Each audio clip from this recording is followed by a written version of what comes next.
Alors, parcours naturel, je vais dire versus culture foragère. Moi, je l'ai appelé, je l'ai appelé comme ça. C'est vrai que on ne va pas comparer les deux concepts. Il faut déjà se dire une chose. On commence déjà par ce qui est naturel, donc le parcours naturel.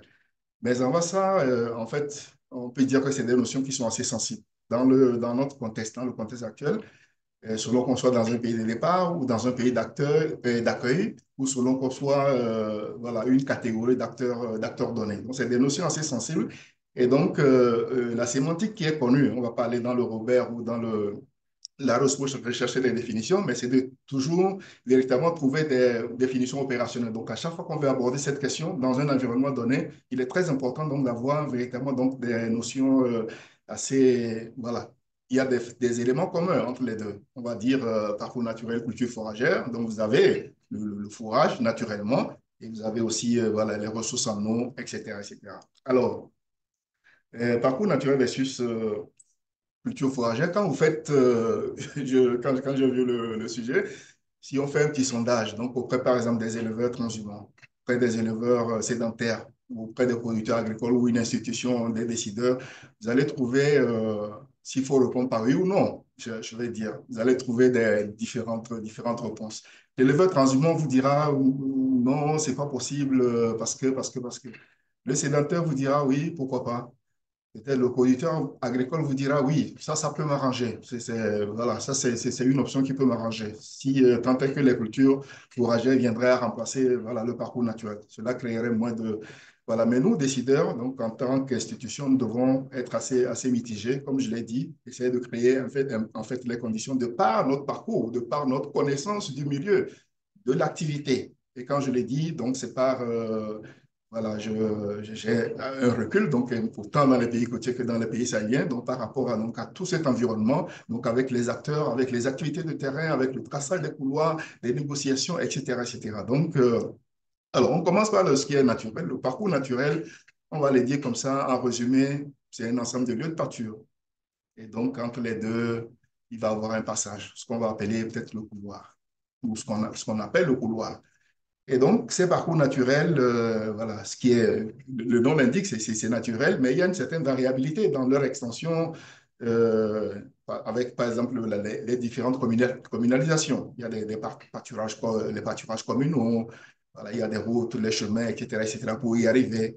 Donc, variable selon la localisation aussi, selon le dimensionnement et selon aussi l'usage qu'on en fait, de cette notion.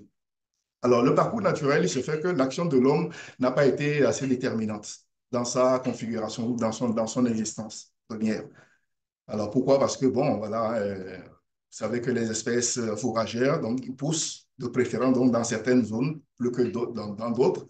Et étant entendu que, bon, ben, il y a une certaine réceptivité, il y a un cycle de production, etc., etc. Et donc, c'est quand vous allez dans ces lieux de pâture, vous trouvez, c'est des merveilles de la nature. Il y a une localité que j'ai trouvée assez impressionnante, la zone de Kapossi dans Tessie. Donc ça, je parle du Togo puisque je suis togolais. C'est vraiment impressionnant quand vous trouvez de la végétation, quand vous trouvez du fourrage, c'est vraiment impressionnant. Et là, vous dites, oui, ça, c'est des trucs traditionnels. Depuis les temps anciens, c'est connu, depuis des générations.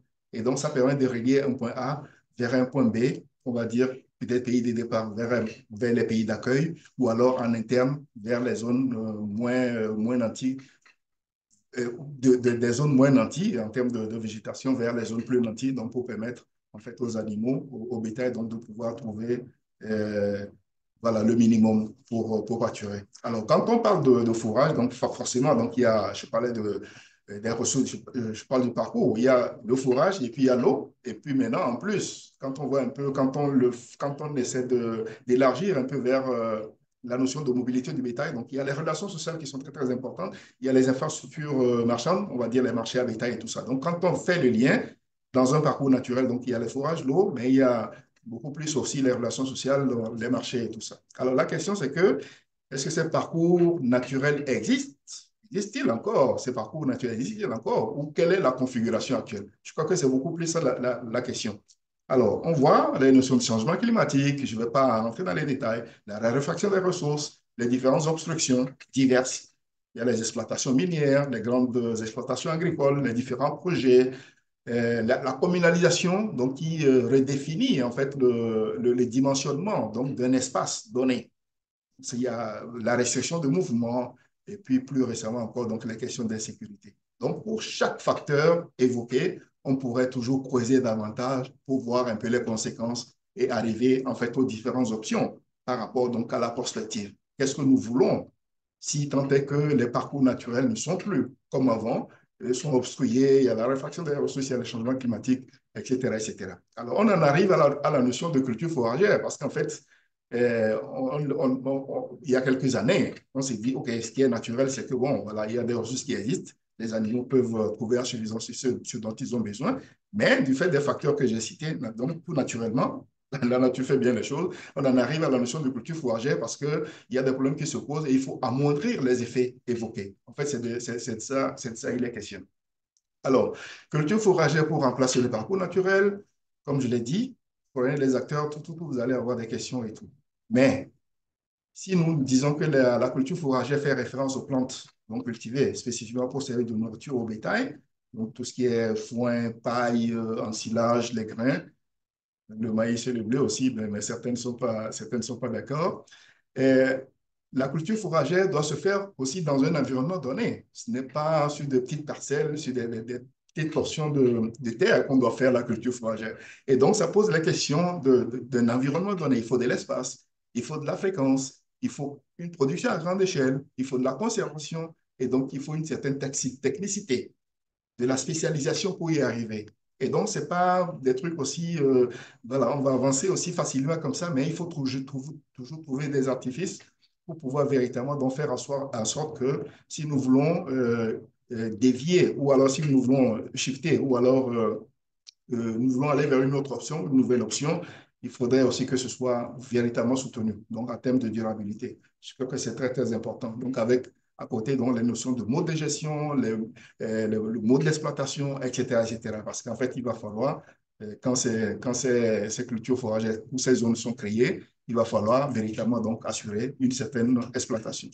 Alors, pour moi, les options, vous m'excusez, j'y vais rapidement comme ça, mais bon, c'est le temps. Alors, les différentes options euh, qui me passent par la tête. On a essayé d'expérimenter un truc. Bon, d'autres me diront, oui, ça existe aussi dans sous d'autres cieux. Un peu des zones un peu spécialisées. Voilà, un peu. Alors, si on est dans une zone, par exemple, de transit ou d'accueil, et qu'on se rend compte que bon, mais il y a des ressources fourragères habituelles qui sont dégénérées ou dégradées, il va falloir les régénérer. Donc là, en ce moment, donc, les questions de culture fourragère dans un site d'accueil ou de transit se posent. Et donc, véritablement, donc, voilà, il faut régénérer. Alors, si ce n'est pas le cas, donc la deuxième option, forcément, donc, il faut créer des zones où vous allez trouver à la fois de la mobilité, quand même c'est réduit, vous allez trouver de la mobilité, vous allez trouver toutes les facilités. Alors, la deuxième question qui m'est proposée, en fait, c'est par rapport à la croissance démographique versus mobilité pastorale. Alors, ça, on peut ramener le problème à l'avenir de la mobilité pastorale. Où la mobilité pastorale, la mobilité pastorale est-elle menacée?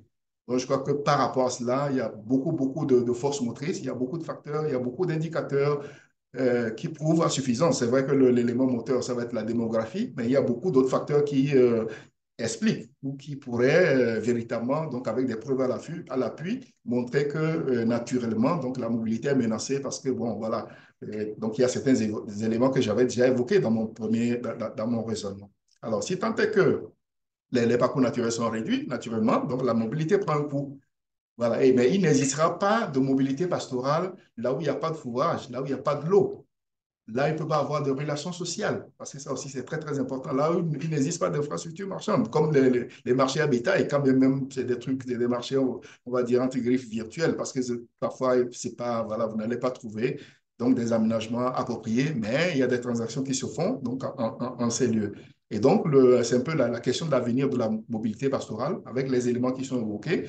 Et donc, l'option moi, à mon niveau, donc l'option qui va être peut-être retenue là-bas, c'est un peu réduire la mobilité et donc forcément donc, en créant ces différentes zones donc, sur une surface donnée, donc avec les différentes facilités, voilà, ressources culture fourragères, ressources en eau, créer une certaine mobilité en interne. Donc cela exige aussi quand même voilà, des négociations donc, au niveau communal, donc pour avoir quand même des espaces dédiés, voilà, 100, 200, 300, 500 hectares, selon la densité ou selon voilà, l'effectif donc dans la zone, dans une zone donnée, donc qui pourrait véritablement permettre. Alors, maintenant, je vais chuter par le fait qu'en réalité, si vous avez dans certaines zones, voilà, des zones de transit ou d'accueil qui ont été voilà, un peu dégradées autour, il va falloir naturellement faire un état des lieux. Il faut faire un état des lieux pour voir ce qui reste et pour pouvoir véritablement aussi déterminer la capacité des charges pastorales. Ça aussi, c'est une notion très, très importante. Si vous avez du fourrage sur ces lieux, il va falloir faire un état des lieux. Quelle est la superficie? Voilà, quelles sont les zones qui sont obstruées? Qu'est-ce qui existe encore? Voilà, quelle quantité de fourrage on peut faire et quelle quantité, ou quel nombre, quel volume de, voilà, quel effectif, voilà, de cheptel on peut recevoir donc sur, voilà, sur une surface donnée.